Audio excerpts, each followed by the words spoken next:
lifting up Jesus, opening his word from Australia, Denmark, Israel, Japan, New Zealand, Northern Ireland, Republic of Ireland, Singapore, South Africa, United Kingdom, Thailand, the Philippines, United States, and throughout the world. You're watching Moriel TV. On Tuesday, President Trump, speaking from Judea and Samaria while standing next to master terrorist supporter Palestinian dictator Mahmoud Abbas, tore into the Islamic terrorists responsible for the bombing of an Ariana Grande concert in Manchester on Monday evening. He said, "So many young, beautiful, innocent people living and enjoying their lives murdered by evil losers in life. I won't call them monsters because they would like that term. They would think that's a great name. I will call them from now on losers because that's what they are. They're losers and we'll have more of them, but they're losers. Just remember that." Some on the left predictably thought Trump's language was childish. Una Hajdari said, "Trump on the Manchester attack. So many people killed by evil losers. He sounds like a high school girl reacting to her hair being pulled." Alan Greenspan, "Trump sounds like a third grader name-calling terrorists evil losers. Is this how a president is supposed to act?" Here's the thing. Trump is 100% absolutely positively correct. Every time there is an Islamic terrorist attack, people immediately jump to trying to understand the mind of the terrorist. What drove him to blow himself up in a pizzeria or at a dance club? What made him pick up a gun and mow down patrons in a gay bar? Why would he drive a truck through a Christmas market? We all know the answer. Islamic extremism. But by constantly asking the question and then answering it with various laments about poverty or lack of opportunity, we put the onus on ourselves to answer the charge implicit in terrorism, that the terrorists are the actual victims and that they have somehow been wronged. Here's the truth. They haven't been wronged. They are, as President Trump says, evil losers. They deserve no answer. They deserve no sympathy. They require no explanation from us. Those who would murder children at a pop concert ought to be killed at the earliest available opportunity, and we shouldn't bother trying to decrypt how the monsters were created. That's because they're not monsters at all. They're human beings who believe evil things, and they are losers who aren't winning any battles in heaven or on earth. Their names will disappear from history, and their souls burn in hell eternally. Trump is also right that we must stop using the language of strength to describe those who act out of weakness. If you have to blow up 13-year-old girls listening to teeny pop material, you're not a powerful monster. You're a worm, a feeble piece of human refuse. We should describe terrorists with contempt, not build them up in their own minds. Islamic terrorists feed off the notion that the West lives in fear of them. We live in fear of things they will do, obviously, but we don't live in fear of them because they're ridiculous, puny human beings. Ridiculous and puny human beings can harm innocent people too. But handing them an unearned moniker like monster, scary by nature, is counterproductive and boosts egos where no boost is necessary. So, good for Trump. Trump knows well how to demean people and make them feel smaller, and Islamic terrorists should be made to feel small. They should be scorned, derided, mocked, treated as small. They're not martyrs, they're not warriors, they're not victims. They're evil losers. Hi, this is Tim with Moriel TV and Moriel Radio, here with James Jacob Prasch, live in New York City, Manchester, an expected tragedy. You know, I used to live in Manchester, and my grandfather was actually born in Manchester, England. And there's a Moriel Church in Manchester, and I know many wonderful believers who are there, both Jewish and Gentile. And there are Moriel evangelists, the Moriel mission team in Israel are from Manchester. Elon and his wife are originally from the Manchester Jewish community. They're, of course, believers. I've got a lot of connections with Manchester, family, personal, and otherwise, in ministry and so forth. And it has a large Islamic population. These things, of course, anger me. As my sister's husband was murdered in the World Trade Center, these things have always angered me. But let me tell you what angers me the most. It's not Islam. That is just Islam being Islam. When you see people saying, this is not true Islam, that's what angers me. It's not radical Islam, it's just Islam. They're only doing what Muhammad did. It's the moderates who are not practicing true Islam. It's the moderate Muslims who are not practicing true Islam. The radical ones are practicing true Islam. It's just Islam. It's analogous to the Mormons. The fundamentalist Mormons, who are polygamists, are the actual practitioners of true historical Mormonism of Joseph Smith and Brigham Young. They're practicing what Joseph Smith and Brigham Young practiced. They're the true Mormons. Well, terrorists are the true Muslims. The moderates are not the true ones. Now, some people would call that hate speech. I'm only stating a fact. Read what the Quran teaches about jihad.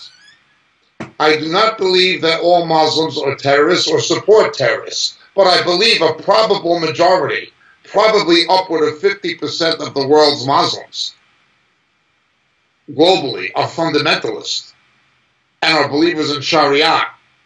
And somewhere between 25 and 40% of the Muslims living in the West and in Great Britain believe in Sharia. So therefore, they are in de facto terms sympathetic to jihad. And a Muslim equates terror with jihad. What really bothers me is when politicians lie. When British politicians lie. Get ready for the, fasten your seatbelt, get ready for the usual choruses of lies. You're going to hear politicians in Washington and in London tell their usual litany of lies. This is not true Islam. These are a radical minority. This does not reflect the views or the convictions of most Muslims. These are simply a fringe group.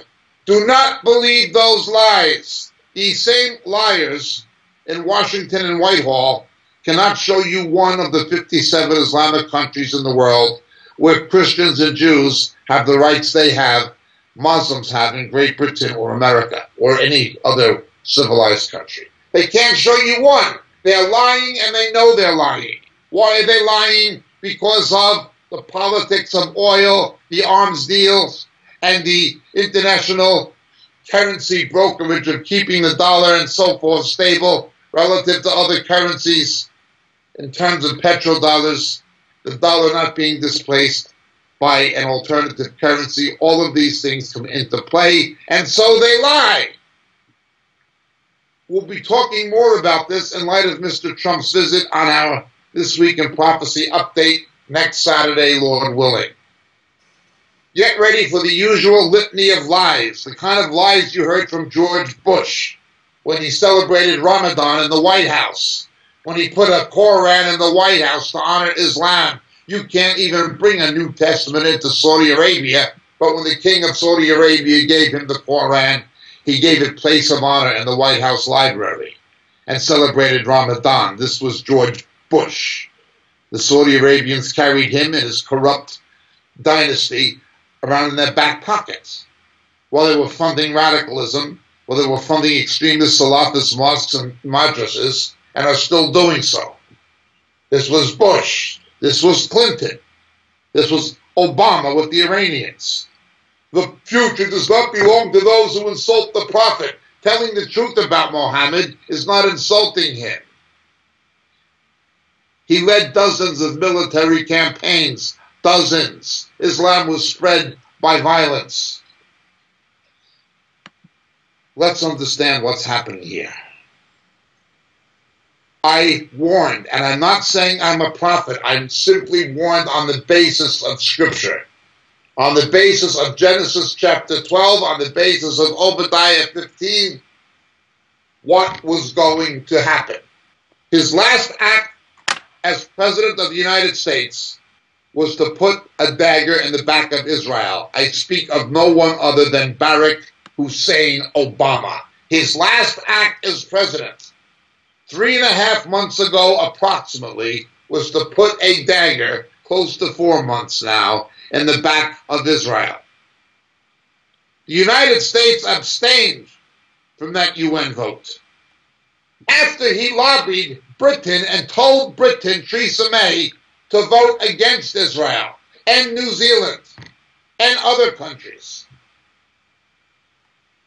Alan Dershowitz, a politically very naive but personally honest man, professor of law emeritus from Harvard, admitted Obama stabbed Israel in the back. He told Mr. Dershowitz that he had Israel's back, and Mr. Dershowitz said on TV, yeah, he put a knife in it.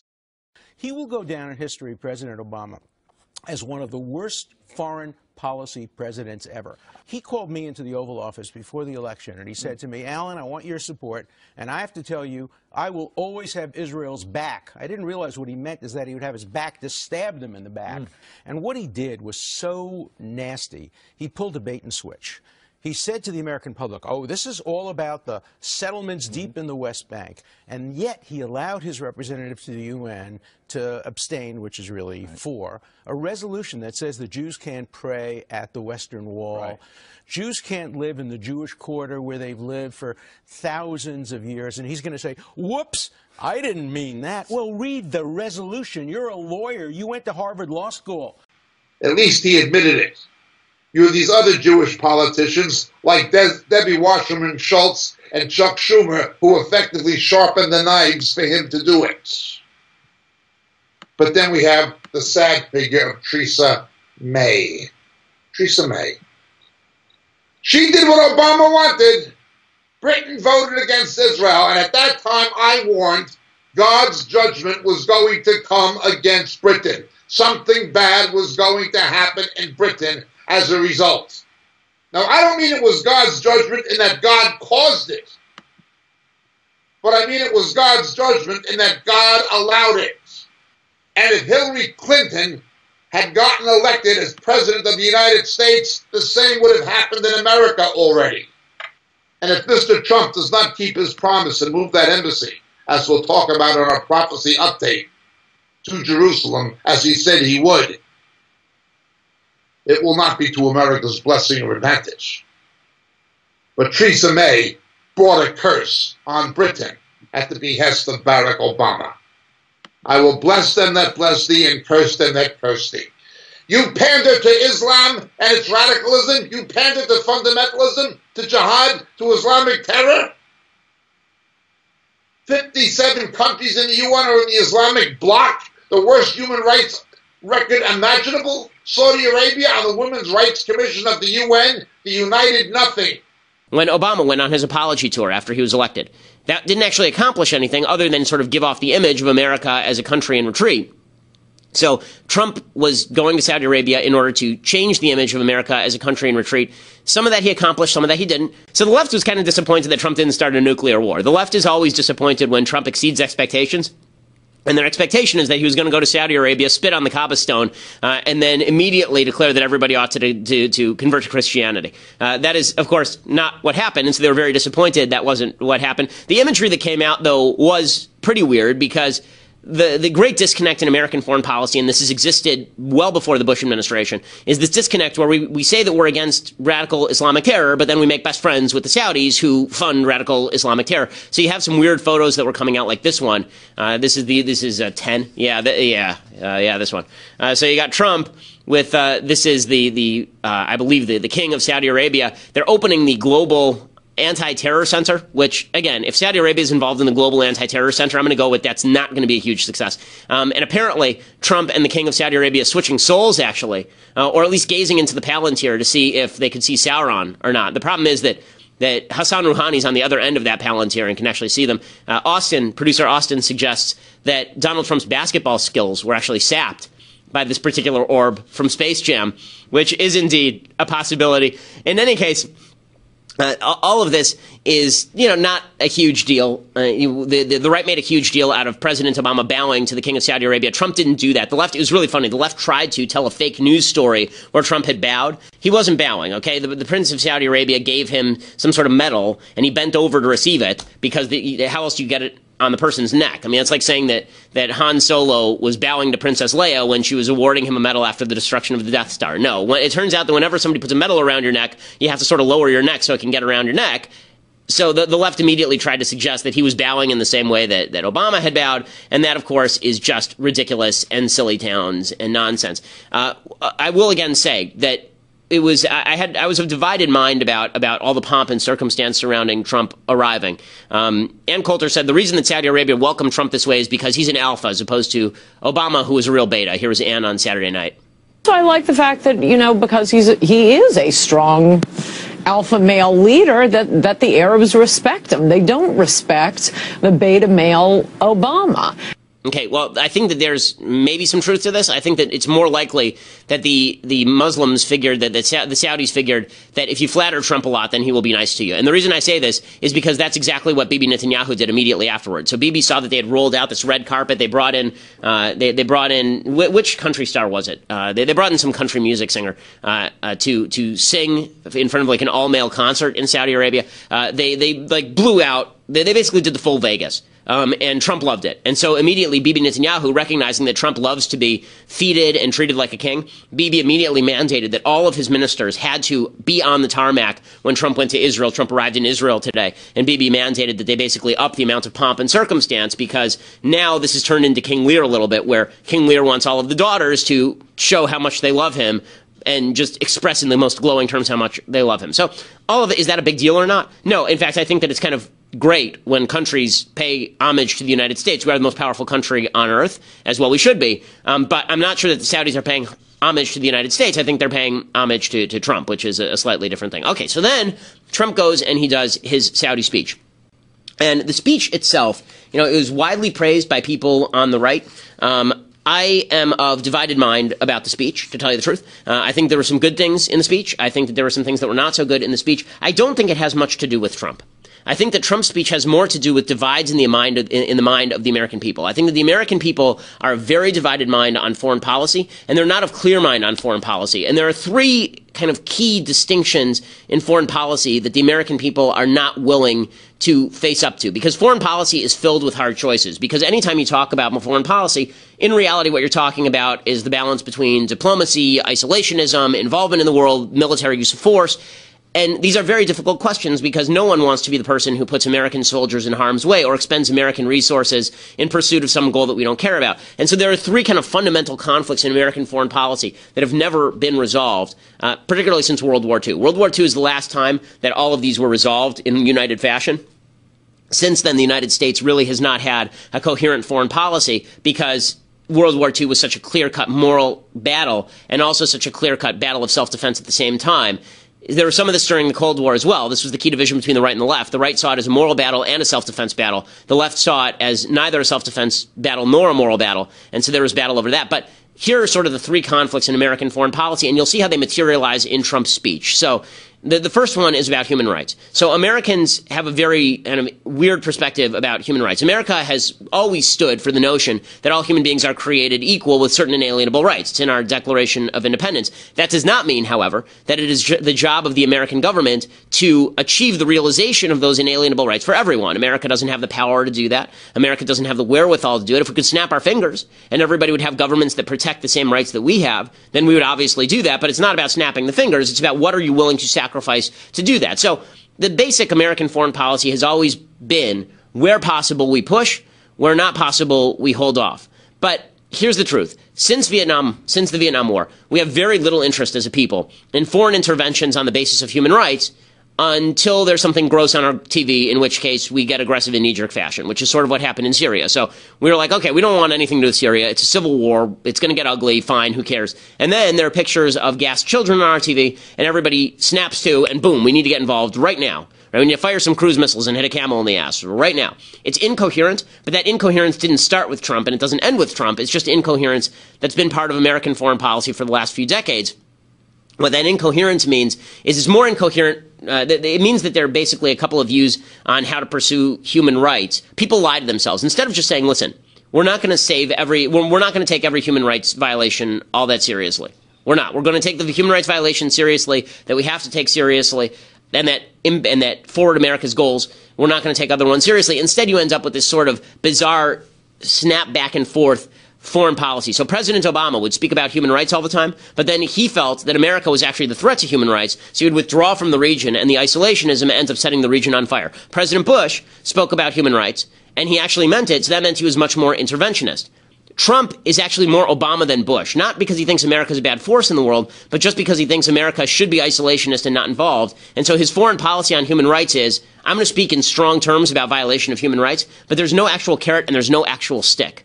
And that's what was missing from the Saudi speech. There was not a lot of carrot. There was not a lot of stick. It was not clear what his actual plan was in any of this. And so you have to ask, okay, well, if he's not laying forth a plan in Saudi Arabia, what's he there to do? There's only two things a foreign speech really, well, three things a foreign speech can do. One is it can rev up your domestic base. Yeah, that I think Trump did and did well. The second thing that it could do is it could set forth a sort of foreign policy goal. I don't think that Trump did that all that well. And the third thing is he could set forward policy, and he didn't do that at all. The second conflict, so I said that there are three central conflicts to American foreign policy that Americans really have not yet come to grips with because it's ugly. We don't actually want to make these ugly choices. Fundamental conflict number two, over radical Islamic terror. So there's a lot of talk about how Obama was doing a grave disservice to the United States by not recognizing the threat of radical Islamic terror. He wouldn't even say the words radical Islamic terror. And the reason that Obama said he wouldn't say the words radical Islamic terror is because his take, what he liked to say, is that if he said the words radical Islamic terror, he would be lumping terrorists in with regular Muslims. And it has nothing to do with Islam. It's just a cult of death that has nothing to do with Islam. And people on the right said, no. It does have something to do with Islam. And if you fail to recognize that, then you're failing to look in the right place for the enemy. Like pretending that terrorism is equally a threat in Sweden as it is coming from Saudi Arabia is just silly. It's just silly. And if you look at the polls, we'll see that a huge number, hundreds of millions of Muslims, believe in things that we in the West would consider extraordinarily extreme. I mean, I have a whole video about this, about the myth of the tiny radical Muslim minority. And so the whole point here was that leads you to a long-term strategy about how do you change the Muslim world?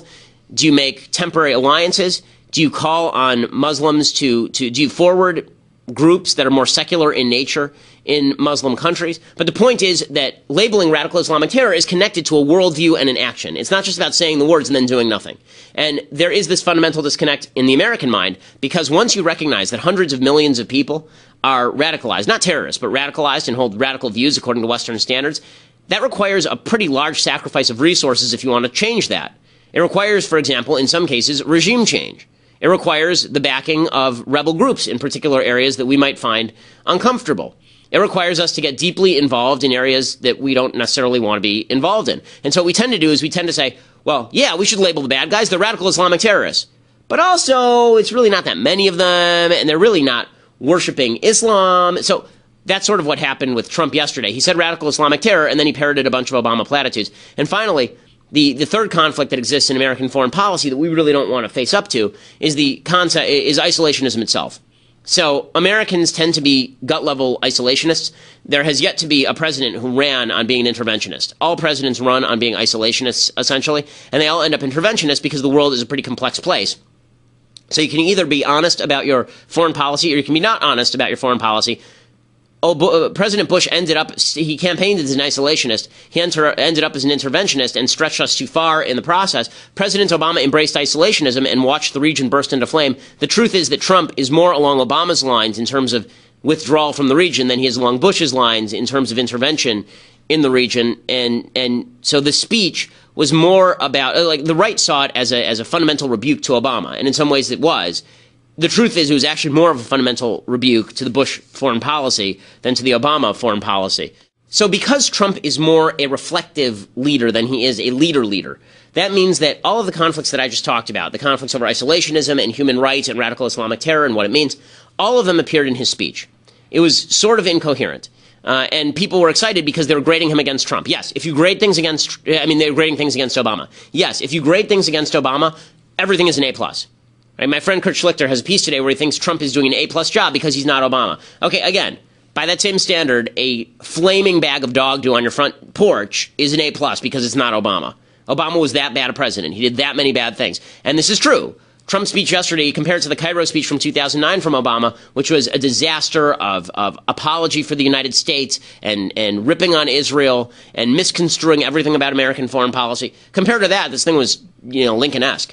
But compared to what a Republican foreign policy speech should be, it lacked in a few places, because when you really boiled down the speech, it turned out that the speech kind of boiled down to, we hate radical Islamic terror. Also, the Saudis who fund it are going to be the leaders in this fight. We can't do anything about it. You guys handle it. Have a good time. That's sort of what it boiled down to.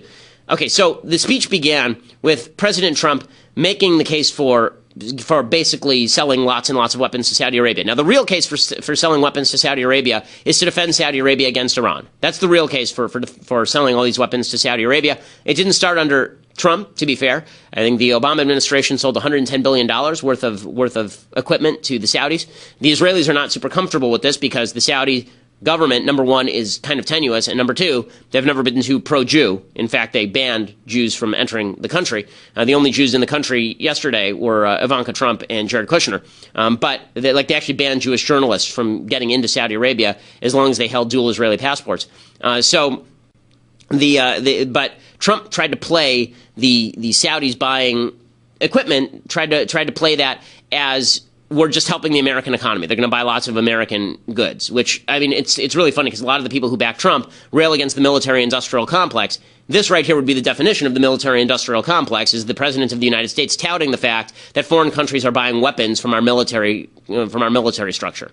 Yesterday, we signed historic agreements with the Kingdom that will invest almost $400 billion in our two countries and create many hundreds of thousands of jobs in America and Saudi Arabia. This landmark agreement includes the announcement of a $110 billion Saudi-funded defense purchase, and we will be sure to help our Saudi friends to get a good deal from our great American defense companies, the greatest anywhere in the world. Not sure why we would want to get them a great deal. I mean, I thought the whole point here is that they pay us lots of money so that we can employ people, but sure. Okay, then he goes on and he talks about how the Saudis are going to help us in the fight against global terror, which, again, is just laughable. It is. I mean, the leading sponsor of the Wahhabist ideology, which is responsible for the rise of Al-Qaeda and ISIS, is the Saudi royal government. And here he is saying that he's founded this global center for combating extremist ideology. Even the name is a dead giveaway that nothing's going to happen here. Here he is talking about it. And people on the right who are satisfied with this, let me just ask you this. If Obama had gone to Saudi Arabia and said, we're fighting terror now, that's what we do. We're going to get together with the Saudi royal government, and we've put together a center where we do things. It's called the Global Center for Combating Extremist Ideology. We would be like, wait. For combating extremist ideology from the Saudis? Are you kidding me? Trump does it. It's totally different because, we're Republicans and such. Later today, we will make history again with the opening of the new Global Center for Combating Extremist Ideology, located right here in this central part of the Islamic world. This groundbreaking new center represents a clear declaration that Muslim-majority countries must take the lead in combating radicalization, and I want to express our gratitude to King Salman for his strong demonstration and his absolutely incredible and powerful leadership. Okay, again, King Salman has not been an incredibly powerful leader in the anti-terror fight. They oppose terrorists inside the kingdom, but they fund terrorists outside the kingdom. Okay, he went on, and then he talked about America as a sovereign nation and what we're here to do. And this was the part where if Obama had said it, people on the right really would have lost their minds. Here he is. America is a sovereign nation, and our first priority is always the safety and security of our citizens. We are not here to lecture. We are not here to tell other people how to live, what to do, who to be, or how to worship.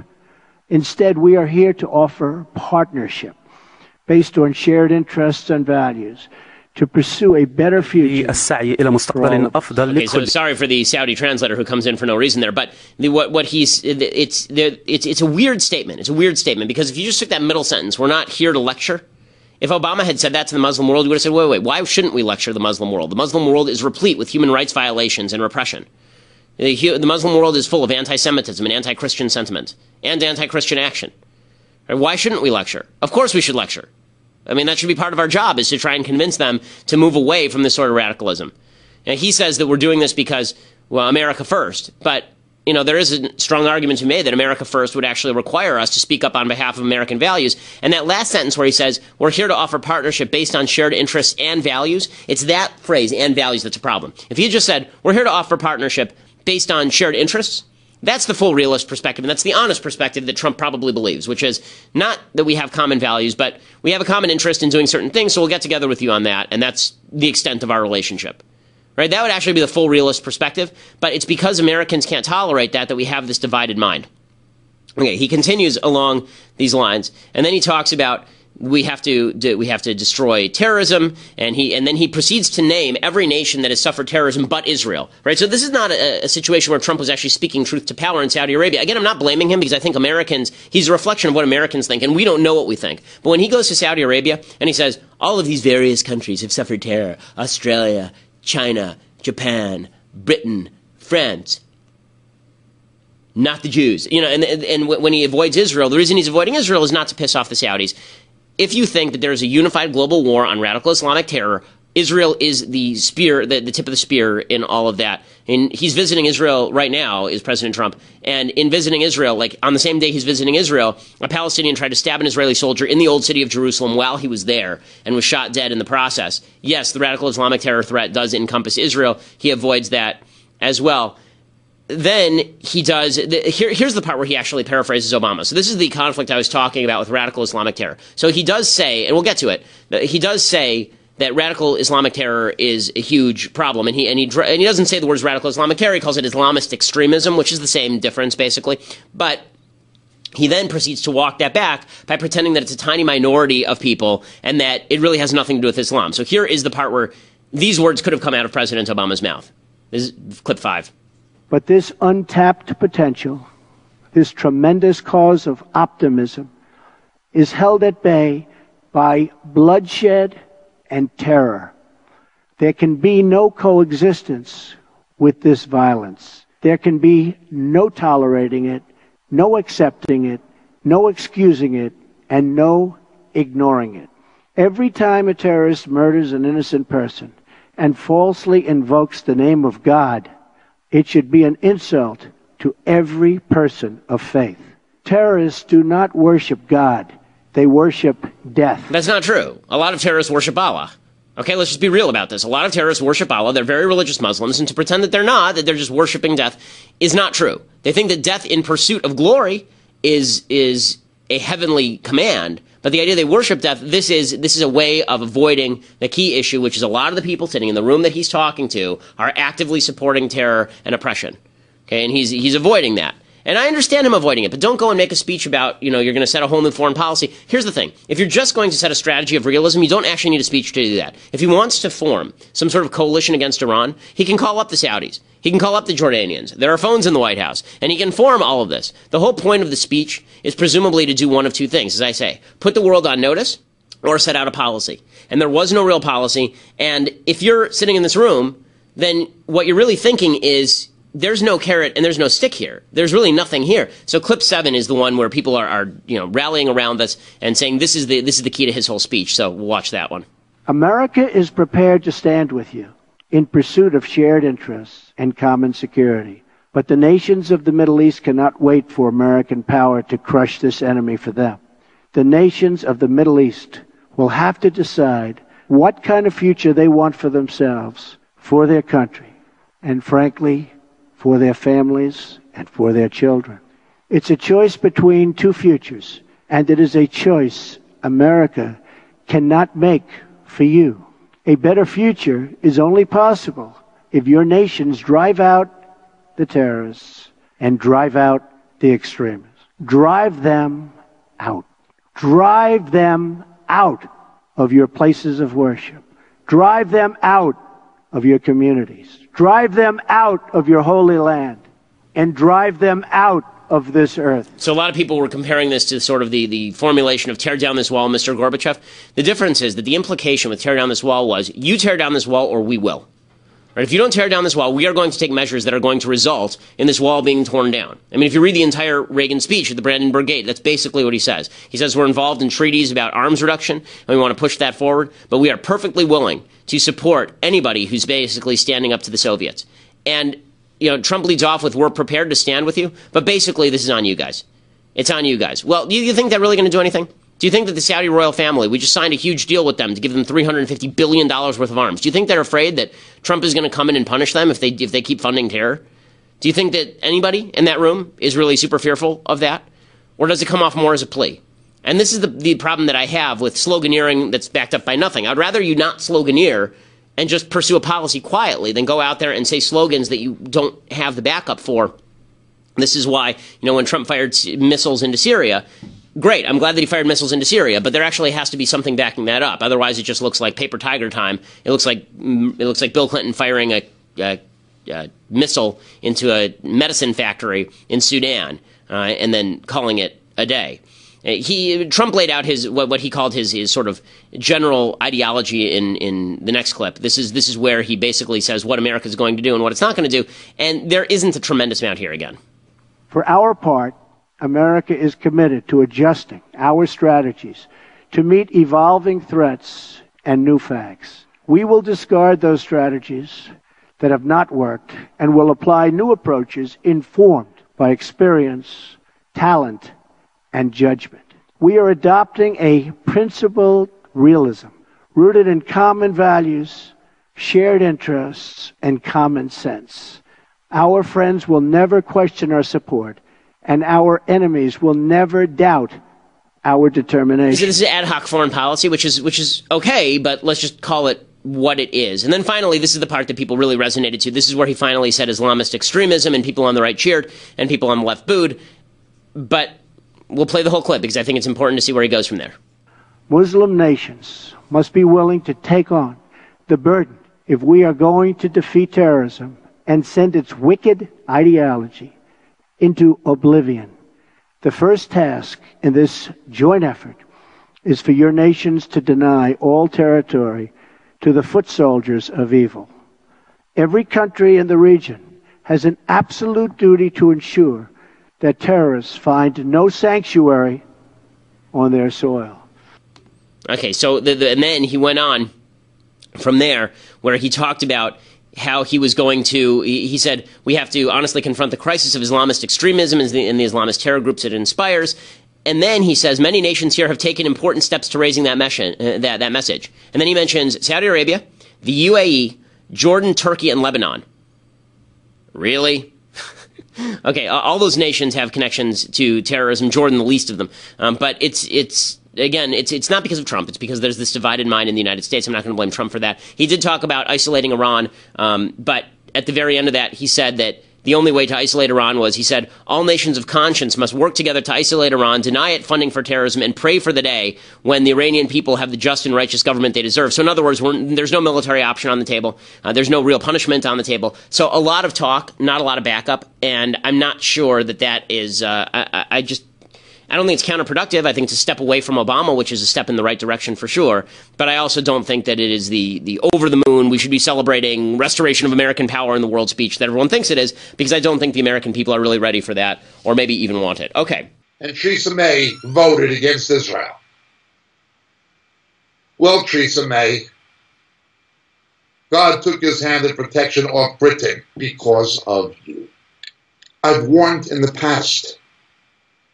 Racist parties, the British National Front, Le Front National in France, others. I don't mean moderates like Geert Wilders. He's a moderate. He's not a barbarian. But I mean skinheads, thugs, neo-Nazis. Parties like this, racist parties, who are against people for being Asians or Jews or blacks or whatever. The working classes of Britain and Europe are being driven into the claws of these radical parties because of the failure of the Conservative Party and the other parties in Britain and the mainstream parties of Europe, especially Angela Merkel's and Mr. Macron's, to protect the citizens of their countries from radical Islam. This has happened and it will keep happening. Eventually, you're going to see British people, working class British people, rising up and attacking mosques and attacking Muslims in the streets. If the British government does not crack down on these mosques, on these no-go areas, if there's not begin a radical policy of Islamic deportation of non-British citizens from the Muslim world, if it does not begin executing people like El Hamza and those two murderers who hacked to death a British soldier in Greenwich, England, if they don't capitally execute these people, if they do not read the Riot Act and machine gun the Islamic rioters in the street, which was what they should have done during the Rushdie riots, if they don't defend British democracy, when you allow Islamic jihadists to spit on the coffins and yell obscenities at the coffins of British soldiers coming back from Afghanistan. And you don't deport them, you don't arrest them. And now this, a children's concert, a children's concert. It is very much like the Boston Marathon. They gave visas as refugees to filthy, fundamentalist Islamic slime to come into Boston to kill Americans. And if Mr. Trump or somebody tries to stop this, a liberal judge says, no, you have to let them come in and kill more Americans. The injustice is, it's not those judges who get killed. Those judges should be impeached and removed from office. It's not the Hillary Clintons and the John Kerrys who usually get killed, or the Barack Obamas. It's ordinary people like happened in San Bernardino. And what happened in San Bernardino has now happened in Manchester, targeting teenage girls, 13, 14. These are kids. That's true Islam. Don't let anybody tell you differently. It's not radical Islam, it's just Islam. It's what they do all over the world. 300,000 dead Christians in East Timor, 100,000 dead in the southern Philippines, well over 1 million, probably close to 2 million in Nigeria. Oh, it's a religion of peace and tolerance. You're a liar, Mr. Bush. You're a liar, Mr. Obama. Muslims are not the problem, our own politicians are. I only hope Mr. Trump turns out to be something different and better. Following his visit to Saudi Arabia, we will find out. It was inevitable that God would have taken his hand off Britain, and something terrible would have happened. A children's concert in Manchester, well, it's happened. God didn't cause it in judgment. God's judgment was, you want to pander to radical Islam? You want to pander to these jihadists? Well, you can reap the repercussions. As you've done to Israel will be done to you. Obadiah verse 15. We've said this before. I'm sorry about this. It is terrible. I love Britain. I love Great Britain. My family, my grandparents were from there. I'm an Anglophile. But the Tory party of Mrs. Thatcher, Lord Bellflower, and Winston Churchill is long gone. Now it's in the hand of corrupt political slime with a capital S. Theresa May never should have been prime minister or party leader. She was pro-Europe. When the country voted Brexit, they should have had a Brexit prime minister. But the corrupt establishment who runs the Tory party wanted a pro-European to negotiate Britain's exit. It's absurd. Now we see the Scottish National Party and the Liberal Democratic Party and the Labour parties. They're ridiculous. They're all ridiculous. But the Tories are no better.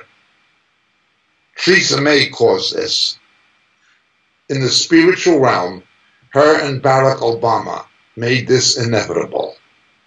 I will bless them that bless thee, and curse them that curse thee. I feel nothing but compassion for those kids and for their families and parents.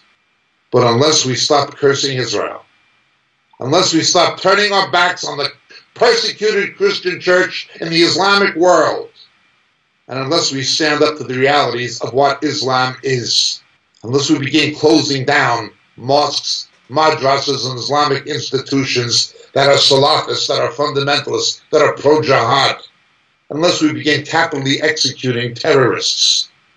Guantanamo should have been closed down a long time ago. Those people should have been put in front of military tribunals and capitally executed if they were found to be members of Al-Qaeda. That's my personal view. Now, those are my personal views.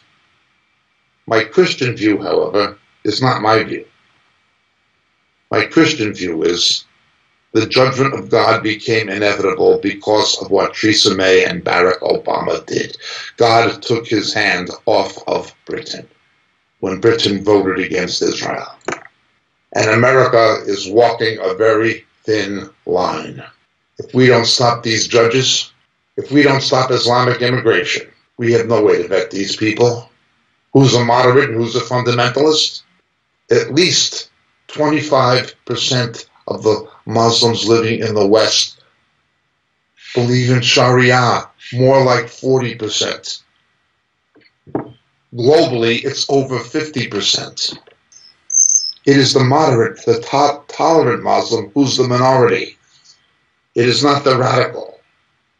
Because they're not radical. They're just practicing what the Quran literally teaches. They're literalists. Nobody can disprove this. Now they're going to call this hate speech. Even though everything I've said is true, it's going to be called hate speech.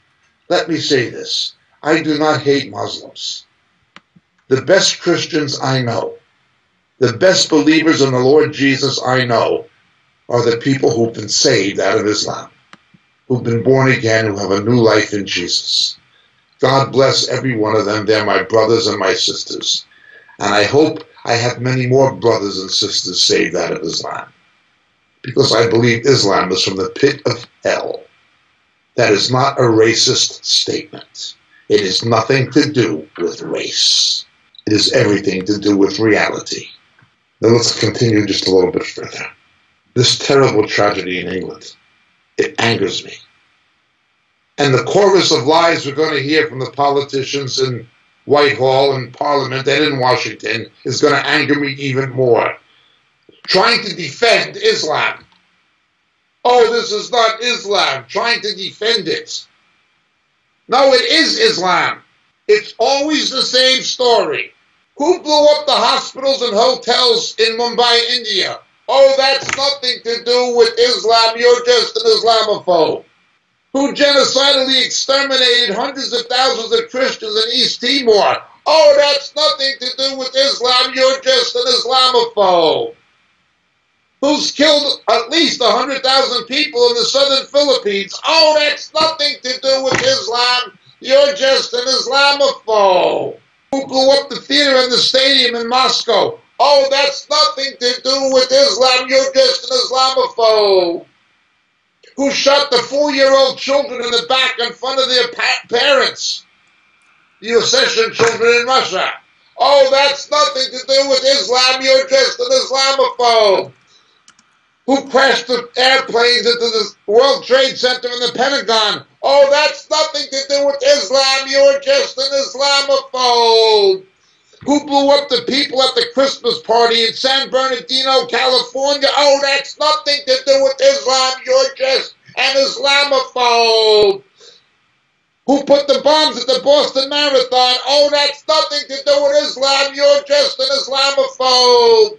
Who was responsible for the bus and tube bombings in London? Oh, that's nothing to do with Islam. You're just an Islamophobe. Who wanted to murder a British citizen, Salman Rushdie, for writing a book? Oh, that's nothing to do with Islam. You're just an Islamophobe. Who butchered the British soldier alive on the streets of England? Oh, that's nothing to do with Islam. You're just an Islamophobe. Who took the vehicles and the trucks and ran the people over on a promenade? Families, murdered them brutally in the south of France. Oh, that's nothing to do with Islam. You're just an Islamophobe. Who carried out the Charlie Hebdo murders? Oh, that's nothing to do with Islam. You're just an Islamophobe. Who blew up the theater in Paris? Oh, that's nothing to do with Islam. You're just an Islamophobe. Who blew up the children's concert in Manchester, England? Oh, that's nothing to do with Islam. You're just an Islamophobe. No, you're a liar, Barack Obama. You're a liar, George Bush. And you're a liar, Theresa May. It's everything to do with Islam. Who's doing it? The Quakers? This is the judgment of God. Islam is God's judgment on a backslidden Judeo-Christian world. What happens to Israel will happen to the countries who condemn Israel. Obadiah 15. Genesis 12, 1-3. I don't care what politicians call it hate speech. It's the word of God. Those politicians will burn in hell if they don't repent. They'll be in hell with Mohammed. I'm heartbroken, but not surprised about what happened in Manchester. It would have happened in America. New Zealand is in great peril, but I said it was going to happen in Britain. I warned it would happen because of what Theresa May did in collusion with Barack Obama. It was only Trump's election that has caused it not to happen in America thus far. God removes his hand of protection. They cursed Israel in order to placate Islam. Now they get a kiss from Islam. The remains of those kids in coffins. But it will be business as usual. Politicians are by definition nothing more than political whores. And whores have no scruples and no morals. This is the reality. Yes, I am angry at the murder of those children. And I am angry at Western governments for not realizing what fundamentalist Islam is and not doing what is necessary to protect Britain and America from them. May the judgment of God fall on Barack Obama for what he did. May the merciless judgment of Christ come against that wicked man unless he repents. Well, thanks to Theresa May and Barack Obama, the judgment of God has now come on Britain for what they did to Israel. Go ahead. Keep lifting the boots of the Saudi Arabians. Keep licking the boots of Iran. Keep chasing the almighty dollar. Watch London's premier neighborhoods, like Mayfair and Knightsbridge, be taken over by fundamentalist Muslims, while the British become captives in their own country to a barbarian civilization of jihadists. That's right, call people like me guilty of incitement and hate. Not who's really doing this. Not the Islamists or the bureaucrats and politicians who let them in. That's the bad news. Now I'll tell you the worst news. There's more to come. Remember, Islam is a judgment on the Judeo-Christian world. Much the same as God used the Philistines to judge a backslidden Israel. The Western Protestant democracies particularly that have turned their backs on their Christian heritage are under the judgment of God due to their moral breakdown. God brings the Philistine. It's absurd. Even when the Babylonian captivity was impending, King Zedekiah and people like this were placating them. The same as Bush and Obama and Clinton did with Salafist Islam and with the Iranians. And it's getting worse. But then they made one big mistake. They touched the apple of God's eye. You touch Israel, or you touch the believing church, the faithful Christians who are being beheaded, you make God your enemy. God didn't do this. God didn't cause it. But make no mistake, God allowed it. If you want to know why, read Genesis chapter 12, verse 1 to 3. Read Obadiah, verse 15. I am very, very sorry. May the Lord show comfort and grace to the families of these children who were killed. May God bring salvation from it. May it cause these families to turn to faith in Jesus. I am very, very sorry. May God have mercy on Britain and the British people. God save the Queen. I sincerely mean that. And may God save Muslim people from that religion of Satan. My name is Jacob Prasch. God bless and thank you.